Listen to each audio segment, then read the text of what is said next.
on, everyone? Welcome back to another episode of the WrestlePurists Podcast, episode 79, hosted by myself, Joe Hulbert, Charlie, Manny, who has done his usual bit of putting on a mask while it's loading, and we don't know what he's going to come on the screen with, but he's here. He's got his mask on.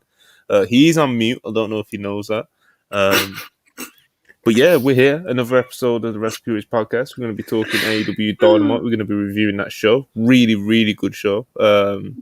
And a few little bits of news, rumours, gossip, all those kind of things, what we usually do. We're going to be here for just under 90 minutes. Maybe just over. We usually go over on this show, but we try not to, but it's kind of what we do. First things first, please like, subscribe, super chat if you're feeling generous. It's always, always appreciated.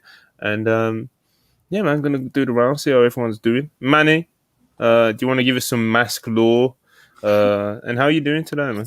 I got just one comment first. Andrew the Giant, please. This isn't Lindsay Dorado's mask. This is Eddie Guerrero's Black Tiger mask. Learn your mask lore. I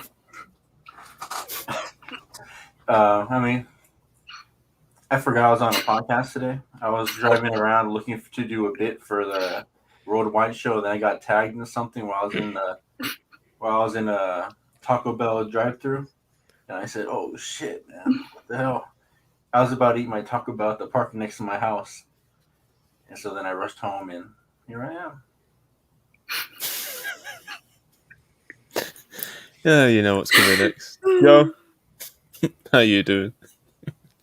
I'm terrific, mate. I really am. Very good. Good, man. Good. About as happy as a 25-year-old man can be with as much grey hair as I currently have. That's where I'm at right now. Been a day in that regard, I will concede, One of those days. I don't know if you've been there yet, Monty. You'll get there soon. Just looking in the mirror going, good Lord, I'm fucked. It's terrible. What it's done to me. I'm blaming the game. I feel like that's the reason for this. I don't know if that's true or not, but I'm good, I promise. And we have a lot to talk about today. Like, what did you say? You said we have a real shirt review. Yes, pin and chat, I am 25. Let's not litigate that. It's true. Not my fault. I've been walking the King's Road for years now. Too many tours, man. Too many tours. I don't know if that's like disrespect or something. I don't know, man. The 25 and then the question after that. When I was on Fightful back in the day, they genuinely the whole staff was 40 and I was 21. Incredible bit. Oh my god. Incredible bit. It was a real thing. But nonetheless, how are you, Monty? Yeah, man. I'm not too bad. I'm feeling good. Ready to talk about this really good episode of Dynamite. Good Thursday show. I like these shows, man. We have a good time. And of course, Charlie.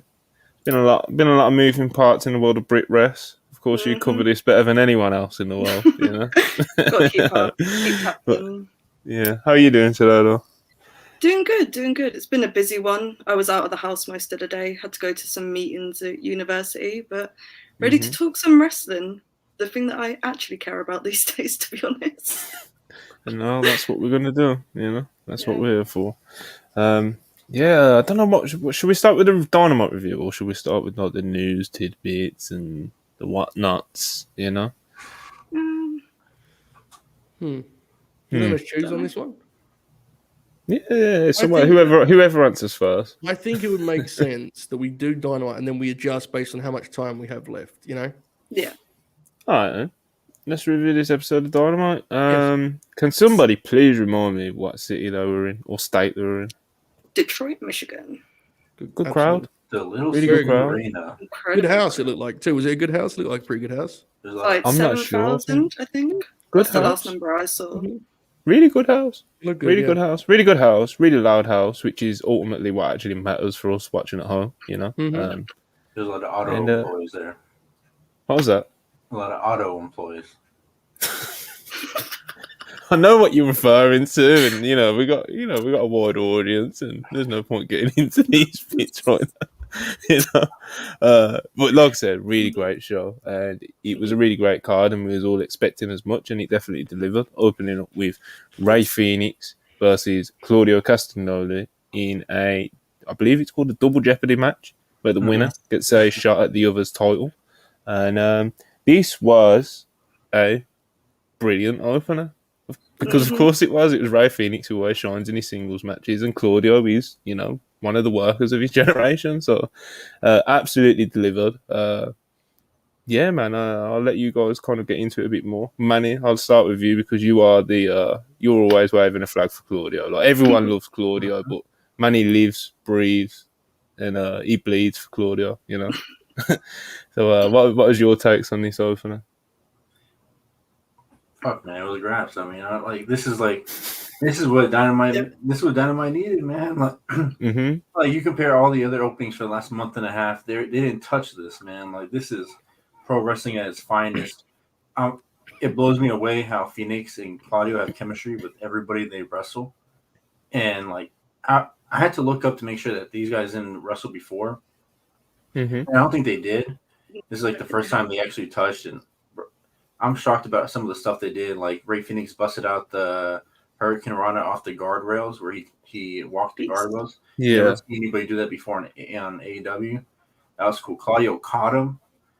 Bro. Oh, that was crazy, bro. Yeah. Claudio legit looked What, like the dive? Claudio in that match to me looked like the guy we've all wanted to be on national TV, the dominant champ, where he's like the dominant monster champ, and he looked like that, and I was like, fuck, man, who can beat him or who can touch him in here? So, I mean, this guy is spectacular. More Dynamite matches, please, TK. Yeah, it was awesome, especially being the first time they touched. They definitely did get creative. Like, I love the spot where Phoenix goes for a code red, and like Claudio blocks it, flips him out of it, and just nails him with a lariat. I loved it, man. Charlie, what did you think of the opener? I really loved it. I thought it was incredible. Like, I know a few people that were a bit annoyed that they didn't get their entrances on TV, but I thought just going straight into the match and how like dynamic it was straight from the get-go. Like, you didn't really need the entrances. Like, we know who these guys are. Yeah, like, we know who these guys are. Like, I was just excited for the match anyways. And some of the spots they were doing, it was like, how was this only like, what, a 15-minute match or something like that? How did they cram so much into it? It was just, I want to see, I'm excited for the tag match when it happens. It's going to be very fun. It just, the only thing that like I was annoyed about after the match is that it just makes me want the Claudio versus Nick match even more now. And I've been talking about that for ages. You've been dying for that one. Yeah. I have been. But yeah, Claudio's out there. He's killing it every chance he gets. Whether that's on a club in front of a smaller audience or on Dynamite like this, he's going to kill it because that's what Claudio does. You know, Joe, what did you think of this, man? Yeah, I liked it a lot, and I'm glad Charlie pointed out the lack of entrances as a positive, because there was something that felt just like undeniably right about that opening. Right, like if you've watched Dynamite for a long time, even if you've liked the last couple of months, which honestly I have liked a lot of it. There was something that was like, this is what I want this show to be. When that bell rung and we were into the action for a minute, you know. So I love that, and I thought the match was really, really good. I think they actually have a better one in them. I don't mean that as a criticism; they're just that good. I think honestly, you get them do this again, it'd probably be even better. Because there was immediate chemistry, but when you have this kind of pairing, you can only scratch the surface with one match, right? Like, there's so much stuff these two dudes can do together. And I'm totally on board with the ongoing sentiment of like more Claudio matches on TV in singles. You know, I understand the belt makes it complicated, but honestly, the people that were really mad about that stuff are going to be mad regardless of what you do. Like, Claudio should be wrestling on TV as much as possible, and for that matter, Ray Phoenix too, right? I think we all like seeing Ray Phoenix on the TV show and singles matches. So these are two guys who, while they are always treated as important, I think we'd all like to see a little more of in terms of in-ring on Dynamite and Rampage and such. And yeah, they killed it. Absolutely perfect opener. Got the place rocking. Honestly, it didn't take much convincing. The crowd was hot to begin with, right? But this only helps. So it set the stage beautifully. Yeah, perfect. I wanted to mention real quick with the starting of the show. It was cool when they did it because it showed like both guys were ready to go and they were just waiting for the bell to go. It felt like a big fight.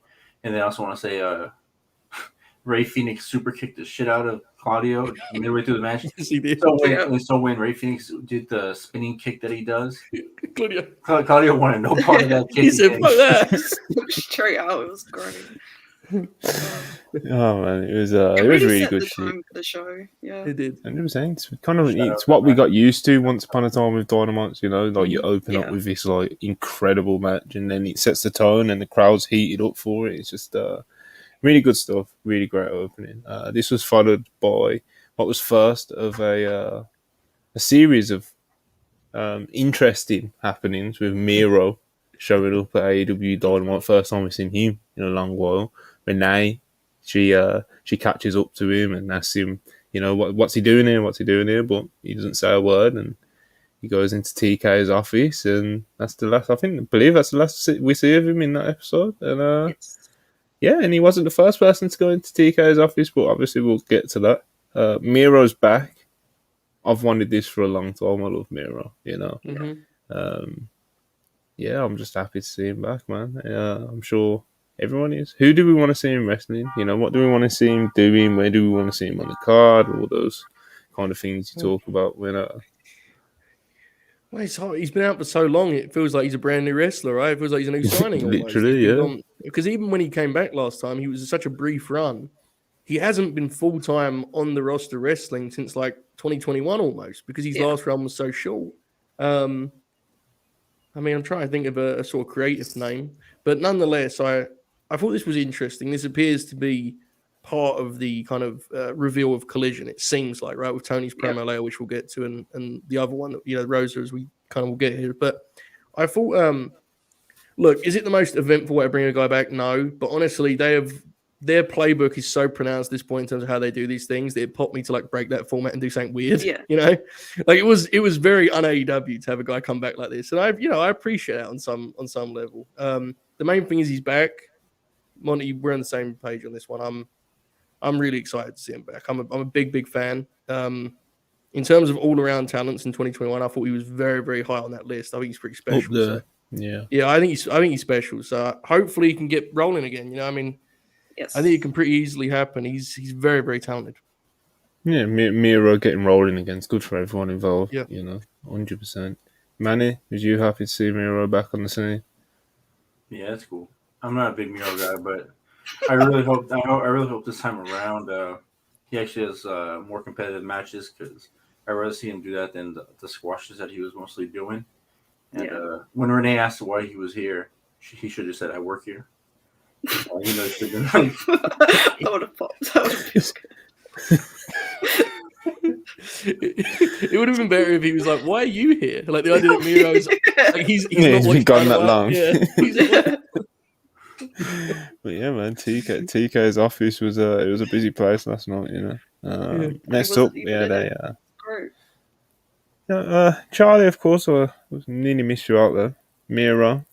What do you think of Miro? I don't think I've ever. I like Miro. Because he's not been around. Because he's not been around, since like I've been doing WrestlePurist stuff. There's not really been anything to say about him. But no, I like Miro. I've always been a bit of a fan. I want to see him have just like hard hitting matches more now, and less of the squashes, like Manny was saying. I want to see him get in the ring with Roosh. Like that's the big one that comes to mind for me. So I'm excited. Hold on. Never mind. I don't know if I want to see that match after. Yeah. Tell your boy to get ready to look up the lights, Chief. Submission's a little tight, brother. Carry on, Charlie, my bad. I know some people were saying about putting him straight back in the TNT title scene, and honestly, at this point, I'm with that as well. Yeah. Get the belt back on him. He had a great run with it. Yeah, man. He coming back to get his baby. They could do something along those lines, and people did eat up, man. People were loving his promos and just everything about him. And before, he kind of was, gone, and then came back for 2 seconds and then gone again. I can get that image out of my head. Just Miro just having the camel clutch on him, just after Roosh makes him look good, and then everybody's gonna be talking about how makes him look good. Come on, bro. That's what's gonna happen. You get in the ring with Roosh, and you become a star after that. Everybody's like, "Oh, look, this guy is ready for the next thing." And I'm like, "Bro, it was Roosh." Okay, I like Roosh, but now I need some examples of what you just described. I'm intrigued by. Who is Roosh wrestling? Bryan Danielson. all right. Roosh is great. Roosh is great at many things, but making the other guy look great is not really the famed Roosh maneuver. But yeah, it's fine. It's fine. We'll see. We'll see. It's kind of weird, man. John Moxley beat Roosh and he was ready for the title. Bryan Danielson beat Roosh. He was ready for the title. I mean, Mox and Bryan Danielson, the great elevation of Roosh. Same thing with Hangman, they have to go through the big boy, man, to get to the title. You fuck with the bull, you get the horns. That's what it This is. is a good bit. I like this bit. It's very good. Yeah, Roosh is good, man. He's the We man. I like love Roosh. Roosh. Yeah. Mandy likes Roosh more than most, but we all He like does. Roosh. Yeah, we all. Yeah, I'm gonna get into some super chats before we move on. We got James, William, Ross, 199. Appreciate you very much. Devon, don't be ashamed. Oh my brother, testify. So many characters, man. All these characters that we get. Here's a normal person. Showtime Spurs, $2. Please tell me you had the mask at Taco Bell. Manny, did you have the mask at Taco Bell? Oh, that's crazy. I had it in my passenger seat. Alright, fair. I appreciate you. Mazfan84 199, appreciate you. Can't get the cage V trigger out of my head. Yeah, that was a really crazy spot. Yeah. I thought Kenny's leg came off, you know. It But was scary. we'll get to it. Yeah. I thought John Moxley was more impressive in that spot, but I guess what it is. Yeah, he just he went down, brother. You know. Mhm. Ariel 199, not even 900k. Lol. SmackDown tomorrow night. I mean, thanks for the unbiased journalism for Ariel right there. Appreciate you as always. Zaid Nadi 499, appreciate you. I find it funny how everyone, including some at WrestlePurists, are divisive between the Elite, CM, FTR, MJF, etc. All bad bitches to me. My philosophy is that variety is the key. Well, you know, it's kind of I saw the rating, and I can only imagine what some of our guys have been doing to poor MJF. You know, Sounds like Moxley. I'm with you, Zaid. Honestly, you know, I just have my preferences. there you have it. You know, yeah, Zaid, I'm with you, man. I like them all. But yeah, we do have some crazy agenda pushers, you know. Bam, $2. Appreciate you as always. Here for the elite law. John Moxley is elite stan. He is, man. He loves working with them. Evidently, 100%. There's definitely going to be some elite law. We've got Charlie. She's the veteran. You know. Tiger Style Pro. How much money does someone have to send for Manny to say meow? Manny, name your price. Manny, Free. big price on this one, mate. Go on. $20. Cool. Fair. That's not going to pay the bills, brother. Going to push your price there, Manny. You had him. Joe's full of disappointment then was like, I paid for my dinner later on the night. yeah. Darren Walker, £20. Appreciate it as always. Charlie, will you be at All In FanFest on the Saturday before All In? I'm sure MJF will be nice to me. And Joe, our boy Nick Aldis, makes his in-ring return to Impact tonight, so expect Monday review. Yeah, I do have to be out here pretty sharp tonight. We've got a bit of a party going on. It's just a small gathering of 40 to 50 people for Nick Aldis, and we're ready to go. It's a big one for Great Britain, and You'll be the youngest person there by about 15 years. Yeah. We're rooting for you, Nick. Keep doing us proud, Chief. Keep doing your thing. You know, the world is watching. He's actually going to pop a number, probably, which is like, that's what he does, bro. That's what he does. If he doesn't, I will not realise nor know. If he does, someone will act there. I'll be able to tweet. So it's beautiful. You can't lose. It's good shit. Also, I'm not going to the Charlie, FanFest of course. on Saturday. I'm doing the one on the Sunday. Fairs. Who's at that one? Do you know yet? No idea. No idea. Don't even know if there's meeting. How far out do they usually announce these things? The week of. It probably won't be until like July. I figure. Oh shit. Maybe like early August. All right. Darren Walker, £5 again. Appreciate you as always. Miro, the hero, has returned. He can squash Orange Cassidy in that reign of terror. Listen, Darren Walker's a lot of things. Yeah, consistent is one of them. You know, Darren, man. Let me tell he you is about consistent. that OC, man. Freaking cheater, bro. That's what he is. We'll talk about it later, but. The We New will. Japan talent is starting to come for that belt. We'll get to that. But Yeah, man. good shit. International for a reason. You know. I'm gonna start calling him a Nepo baby. Mavs fan 84, 199. Run the Miro Ishii match at Forbidden Door. I wouldn't be mad at it at all. Yeah. I just like Ishii, the idea of Ishii getting a singles match really pops me. You know, it'd be really cool if you got one because whoever it is, bro, you know, within reason, of course. Miro, of course, falls into that category. So does about 20, 30 of AEW's wrestlers, probably more. So yeah, man, I'd love Ishii to get a quite a featured singles match on that card.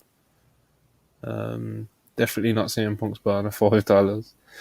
Jericho told me I got a feud with him for 6 months and wrestled JK again. I said, nah, give me Joe. Plus Judas is garbage.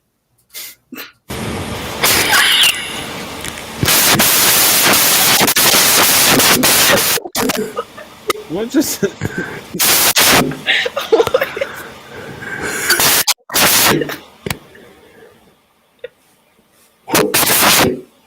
I have no idea what's just happened.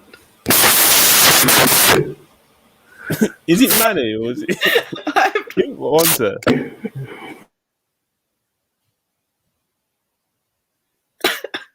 Oh, technical difficulties, people. It might be Joe. Unmute Joe. Okay. Right. How much of the live chat? Oh my god.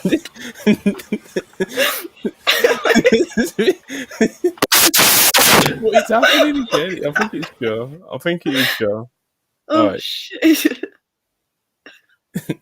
I've muted you. People have said it was CM Punk. Oh, that's good shit.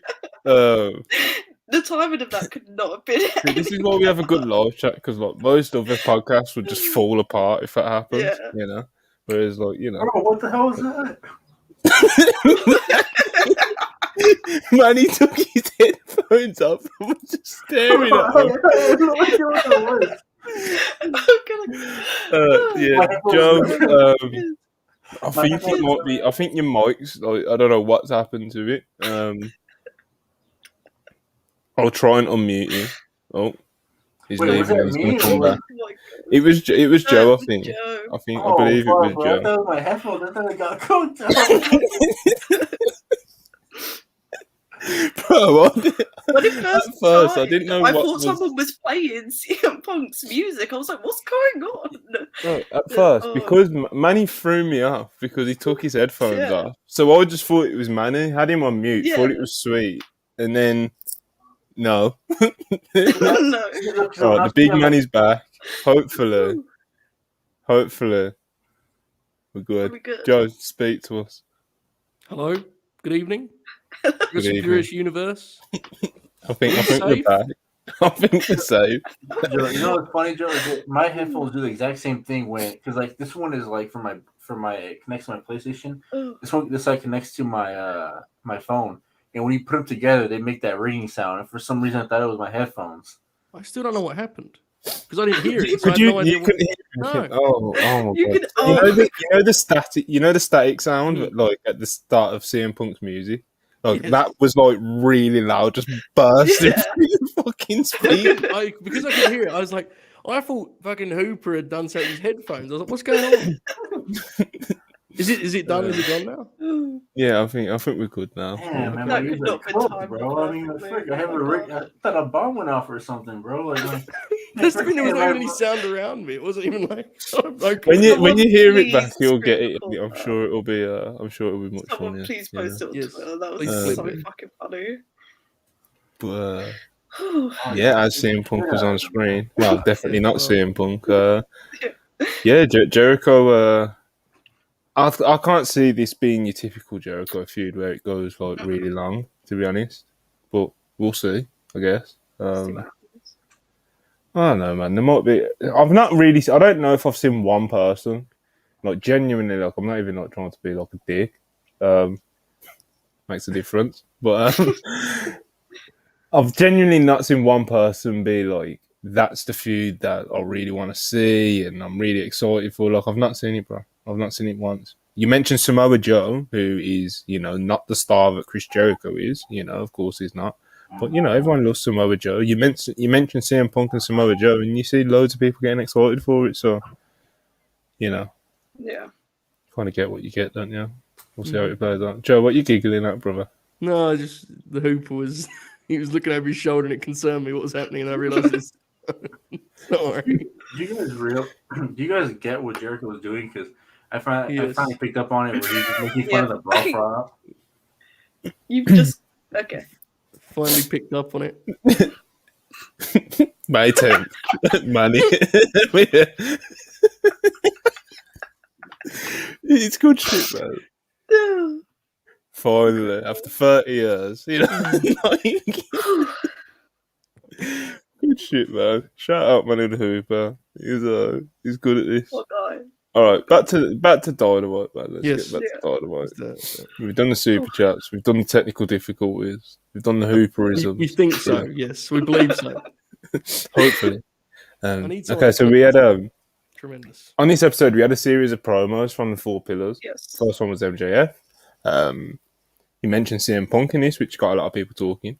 I think you might have been the first time he was mentioned by name. Maybe. I don't know. Yes. I don't keep complete track of those kind of things, to be fair.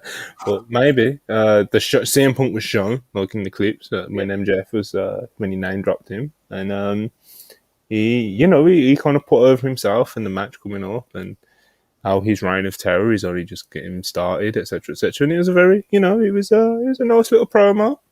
It kind of done what it needed to do. And, not much else to say about it unless anyone else does. I skipped over this. I was mad that I missed the Punk part. Everybody's talking about it on Twitter. I liked these Pillars promos in general. Actually, were pretty good. To be honest, I like them. Some obviously were better than others, but I like the general idea. Oh, of course, yeah.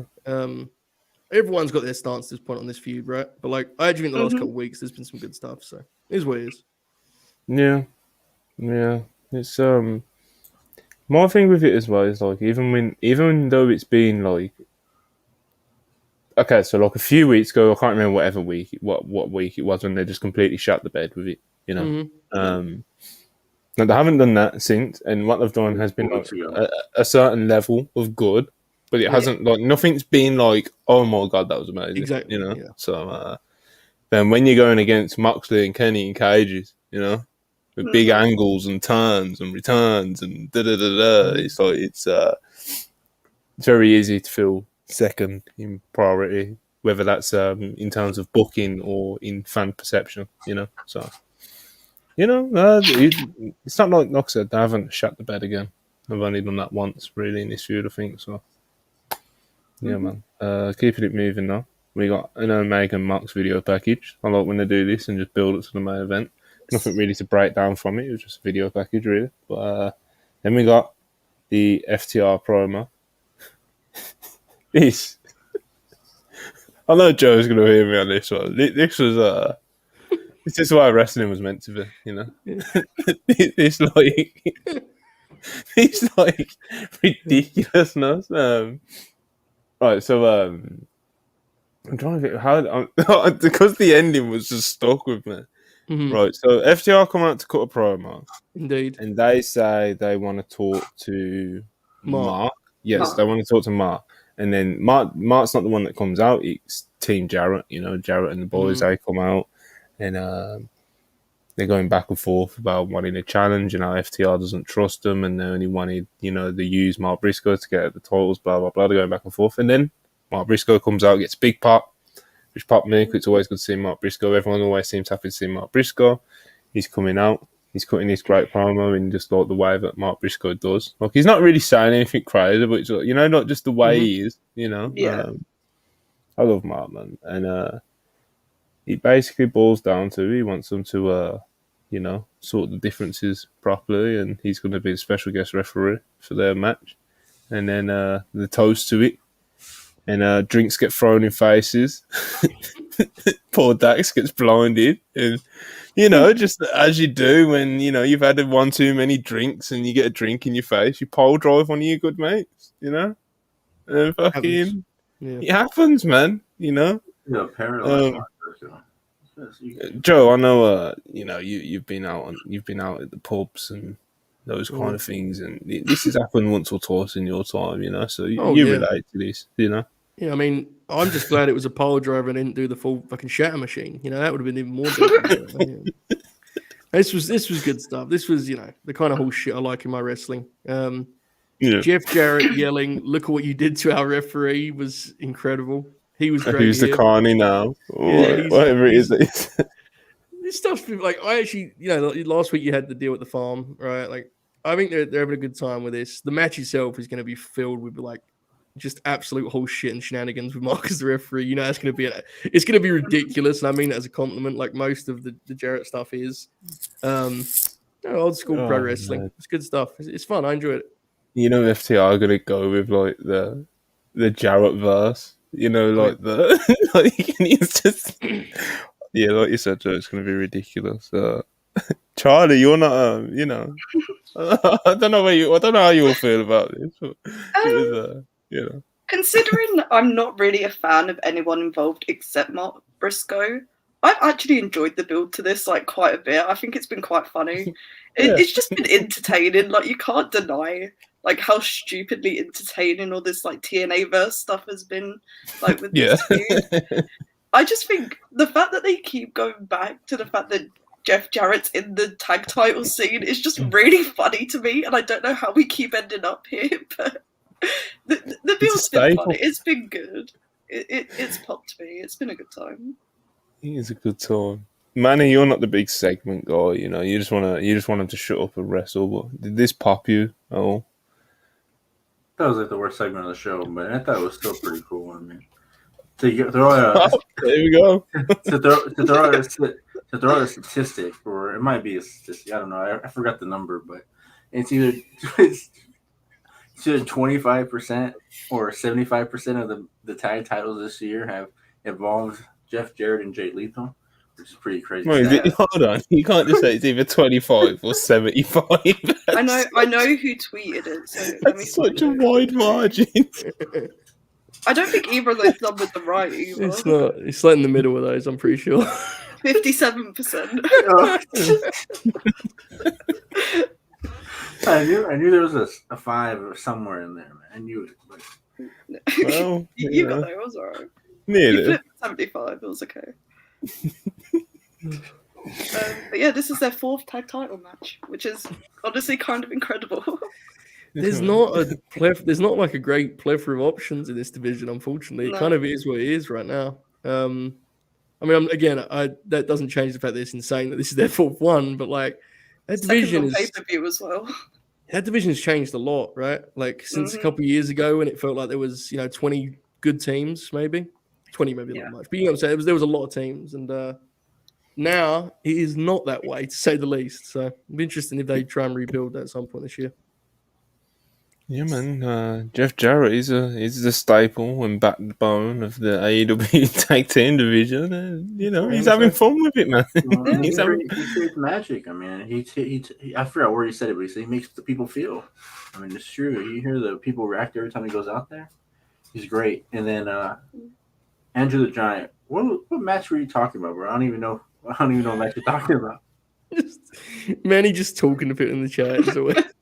No, I'll put it on the chat so people know. Andrew the Giant said Manny's 5 match from last year featured them guys too. Oh, we're talking about the Ric Flair match. Because of course, Yeah. Incredible.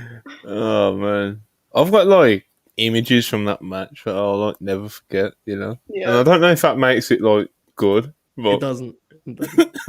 It's just it'll go down in history, that's for sure. It blew Joe's mind yesterday when I told him how many times I watched it yesterday. Freaking funny. I watched it 4 times and rewatched it in November, which means 3 months, or more than 3 months after that match happened. Man, he was sitting there like, well, let me run this back. And his conclusion was the original time he watched it, he gave it 4.5. And after his November rewatch, he came in at 4 3/4. That was his conclusion. Manny tells you, bro. If it makes you feel, it makes you feel. Yep.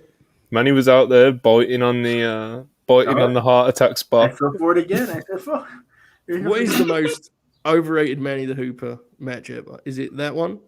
Is it the recent Claudio Robbie Eagles 4.5-star affair? Or is it the Roosh Bandito tag from Final Battle that Manny came in at 4.25 on and claimed there was going to be a riot? It's got to be Flair still, right? Flair, that rating. I don't know, because we didn't actually give that a rating because people just couldn't, like, it was just, it was interesting. It was an interesting amount of ratings we got for that. It was all over the place, and it was just like, when people started sending me the ratings for it, I was just kind of, what am I even trying to do? Like, rating these fucking, you know? Some matches you can't give a star rating. Well, if Flair died, I mean, that would have just been, you would have just, that's the ultimate art, just he went out doing his craft. The worst thing is, that is what Flair says. He said it multiple times. You have to throw the 5 because it's like, bro, he got what he wanted. He created art, and just what it is. It did pop me that he was reflecting on it, and he goes, I did everything right, all my ducks in a row, and I just forgot to hydrate. And Conrad's like, yeah, well, we've all been there. I didn't drink for 4 days before the match. It's like, well, hey man, maybe maybe that wasn't a simple mistake and was actually fucking insane all along, but. I'll never forget. We got to get back on the show, but I'll never forget when he came out that night and he was struggling to walk with the belt. Do you remember that? It was too heavy for him to walk properly. I was like, we're in big trouble. And we were indeed in big trouble. Andrade had some heavy lifting to do. In heavy lifting, he definitely did, God away. Especially after when he had to get Ric Flair back up to finish the spot. Bro, Andrade wrestled his fucking heart out that night, man. Yeah. God bless him. I'm never going to forget the moment. If I still watch wrestling when I have kids, man, I'm going to tell him, Ric Flair, man, he looked up at the lights thinking he died for a second. He's like, am I here? And then Andrade had to wake him up. He's like, oh, shit, one of the things I can't just shake from that match is, when Andrade's it's towards the end when Andrade's fucking dragging Flair up to his feet and he slides the knuckles onto his hand and his hand's just trembling like that. That's horror right there. I'm telling you. Scary business, mate. Scary business. Like I said, I'll never forget it, anyway. This right, moment, WWE talks about moments, and that was a moment, man. You're gonna remember for the rest of your life. It is, Nope. We got dogs barking at the Hooper household. All right, let's move on with Dynamite. We had a Jericho promo. He was then interrupted by none other than Roderick Strong. They got in each other's faces. Roderick Strong challenged Jericho to a match. There will be no tomfoolery. There is signed documents to state that there will be no tomfoolery from the Jericho Appreciation Society. Roddy's going to get his hands on Jericho in a no-holds-barred match as well, I believe it is. And Falls count anywhere. Falls count anywhere? Same thing, Pretty much, It's not to end in the ring, it's alright. But yeah, when Roderick Strong challenged Jericho, obviously a lot of the crowd kind of got excited thinking it might be tonight, and Jericho was like, it'll be next week, and there was a big boo from the crowd, which popped me. The people want to see Roddy and they want to see him now, Of course, man. I think this should be a good showcase for our boy Roddy for the AEW audience. Jericho, he'll respond. When he gets that first chop off Roddy. He's gonna feel it and he's gonna respond and he's gonna go with it because it's what Jericho does. So I'm fired up for this one. Manny. So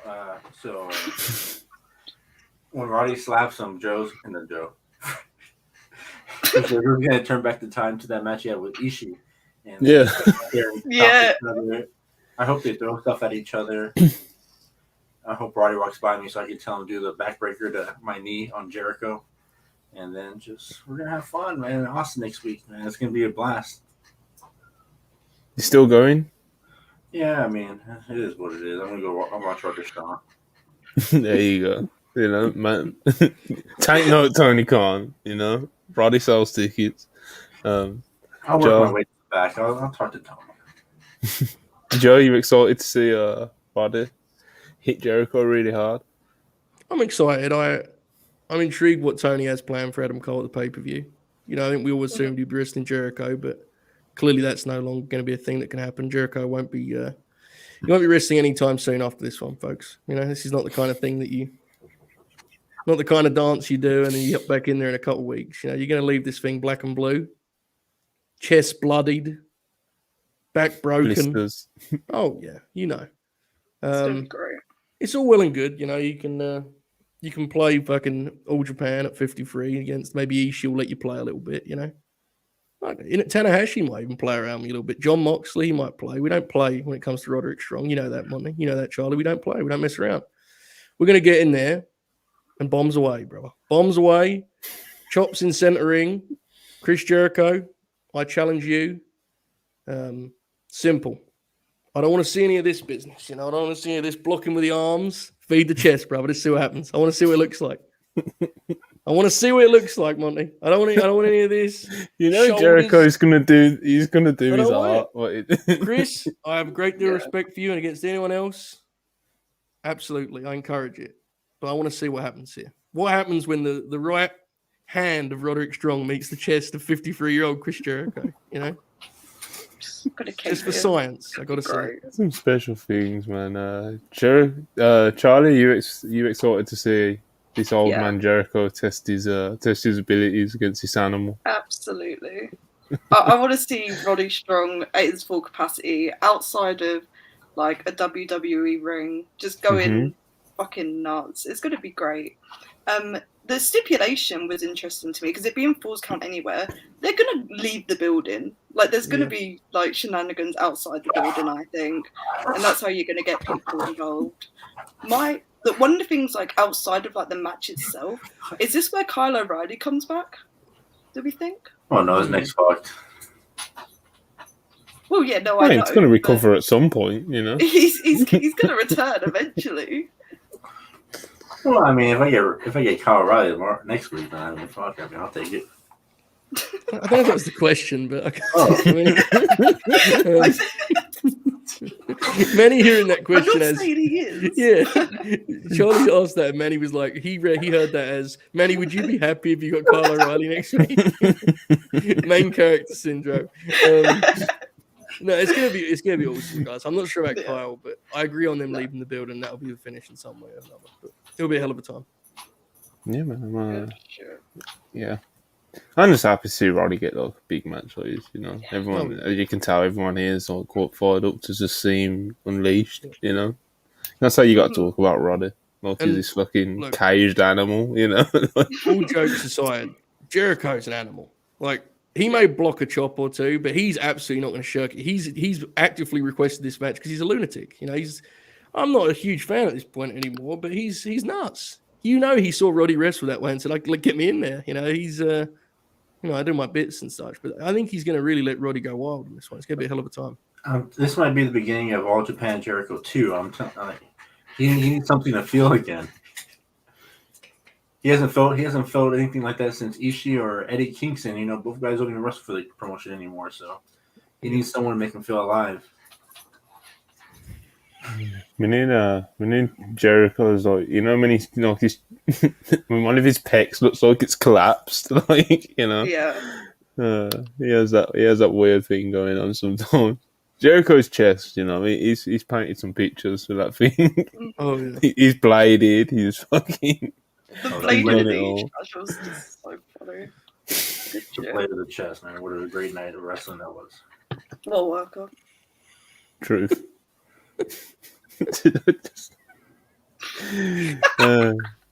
Ricky Starks $4.99. You're gonna have to excuse EB from podcast next week. I'm flying him in to support me for my match, and you better do my voice correctly, bro. I'll never do that voice, you know, on air or in private. It's just never happening. Sorry, brother. You're getting this brummy, slow, mumbly voice instead. I hate that. Go deal with it. The AEW show in Texas, man. Every time I go to a new show, it's like he's from here. I'm like, damn, I was just at Austin. They said he was from Austin. Now I'm here in Dallas. And he's in Dallas, bro. Like, what's going on? It's annoying. It had nothing to do with the question. I just thought his name, and I just lost it for a second. I'm sorry. I know, man. It's like, don't worry, man. It's all right, man. It's all right. WrestlePurists Claude, $5. Appreciate you. MJF, you got the job on the technicality. You are a fool. Good night. Great AFTV law right there, you know, for the people. Shout out Claude as always. Griff, $5. Appreciate you very much. When it's revealed, Kenny versus Max Score Hours did better viewership than the entirety of last week. Listen, man, it was a big, big main event in a cage. 2 big stars, you know. A lot going on. Big stuff, big business. And the numbers back it up, don't it, Joe? They do indeed, mate. They do indeed. It's a very interesting time. You know, personally, I don't have agendas. I wouldn't do that kind of thing. But for those that do, there's some fun to be had, folks. Let me tell you. You know, there's some shenanigans to be getting up to over there. It's interesting, very interesting. Mm-hmm. Jimmy Butler, $5. If you could be here bragging about the Knicks winning, but clearly having tickle fights with Ricky Starks is his priority. Jimmy Butler really spiteful to it, you know? He's a very aggressive guy, man. He's very aggressive. Mario Judah always pops me $4.99. Appreciate him. Hooper, you remind me a lot of myself. When you listen to Die Very Rough, I'll give you permission to sing the lyrics completely. You got a pass, brother. Oh no, hold on. I'm sorry. I don't know about all that. Mario Judah. I don't know what that is. Don't worry Probably about for the best. Yeah, don't worry about it. Zaid Nadi, $1.99. Appreciate you. Singles Kenny is such a beast. Top 10 in ring ever. Oh, at least. Yeah. At least. Under Peak that. Kenny is like, you know, like if you He's go up like, there. Yeah. you know, like each wrestler in the prime at the best, you know, like the peak of each wrestler. Like there's really, you know, really, really limited amount of people you can even put in the conversation with him, I think, to be honest. Nigel Danielson. Listen, peak Nigel is like a fucking, you know, a psychopath. So, you know, we can talk about it, you know. But yeah, Kenny's an animal, but we'll get all into it. Next up was the next person banging on TK's door. Well, they didn't even bang on; they just all walked straight in there. Don't they? And this one was Thunder Rosa. I didn't quite catch the promo, unfortunately. My mind was elsewhere for that 30 seconds or so. I think she said it seems like tonight's a good night to talk to. Like, I think she said Papa Khan. I'm pretty sure she said. Yeah. She might have said Puppy Khan. In fact, I could be wrong on that, but that was what she said. And it's quite. Yeah, this was interesting. I didn't know. It did prompt me. They followed this, as we're going to say in a minute, with Tony Khan cut promo on the TV show about 30 seconds after this. Bro, no, It's not even in his office. I think. Because it hit me about whenever around this moment in the show, it's like, so Miro's in the office, Thunder Rosa is allegedly in the office, yeah. And TK did a tweet, yeah. TK did a tweet like, thanks everyone for watching Dynamite, you know? And it just popped me for the same reasons that you just said, Joe. It was like, so fucking well, isn't funny. he meant to be a busy man right now talking to these people? He had time And then, to of course, he did that. He did a promo, and then he replied to Bix all in about 5 minutes. And Thunder Rosa was there the whole time. Yeah, just the idea of him sat there and TK just being like, hold on a minute. You know? I can't get this tweet off right now. You know how it goes. But yeah, TK did an announcement. He was wearing a suit, looking all smart and stuff, you know. God bless.